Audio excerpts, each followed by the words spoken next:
Welcome to the 11th module of the micro-learning course on marketing, which is designed to help you get a better understanding of marketing in bite-sized chunks.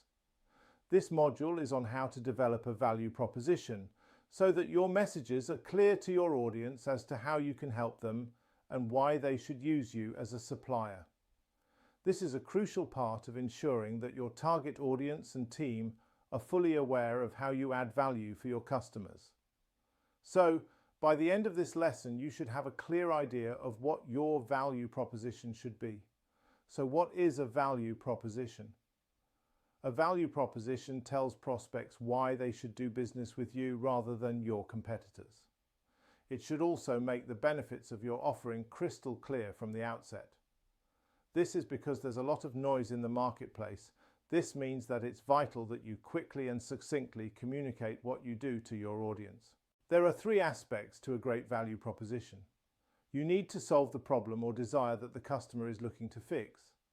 To stand out from the crowd, you need to provide additional benefits that aren't strictly part of solving the problem, but which the customer will really value. Ideally, some of these benefits aren't part of your competitor's offer. The approach I am going to show you is adapted from the book entitled Value Proposition Design by Alex Osterwalder and his team from Strategizer. This framework has been developed specifically to help you shape your value proposition. For the purposes of this short course, I have reduced the process to make it easier to follow. For more information, please refer to the book. From the diagram, you can see that there are 6 stages to the process. So the first task is to identify what jobs the customer wants to get done. So if, for example, you're selling bookkeeping software or you're selling to a bookkeeper, what are all the tasks that bookkeeper needs to do on a monthly basis that you can automate with a piece of software? So write down all the things that they do or want to do in relation to your product or service. Doing this internally with your team is a great way to bounce ideas off each other and get ideas that you wouldn't have thought of if you were doing it alone. So we then come to the customer's pains, which will help you to identify their needs.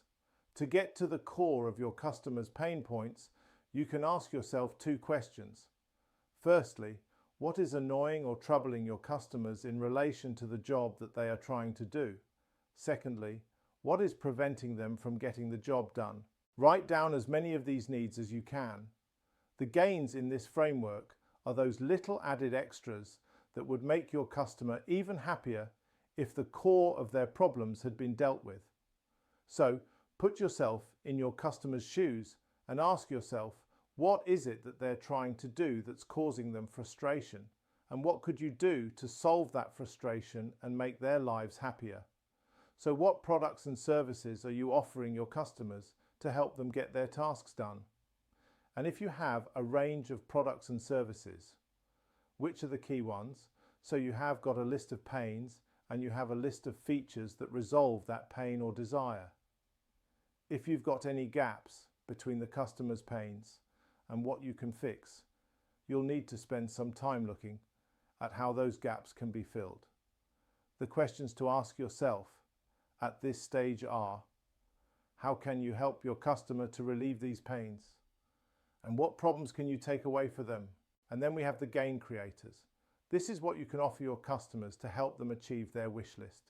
These are the things that will help them to improve their job, make it easier, time savers, cost savers, things that will enable them to do more with less. This is where differentiation comes into play because with your pain relievers, you should be solving their current pain points. Now it's time to think about the additional value you can provide to help them develop what they do so that they are more efficient and more effective. Putting it all together, there are 3 components at play in a strong value proposition. These are: identify a specific problem being dealt with by your prospective customers. Articulate how your product or service solves this specific problem. These are your pain relievers. Communicate the intangible and quantifiable benefits of the solution.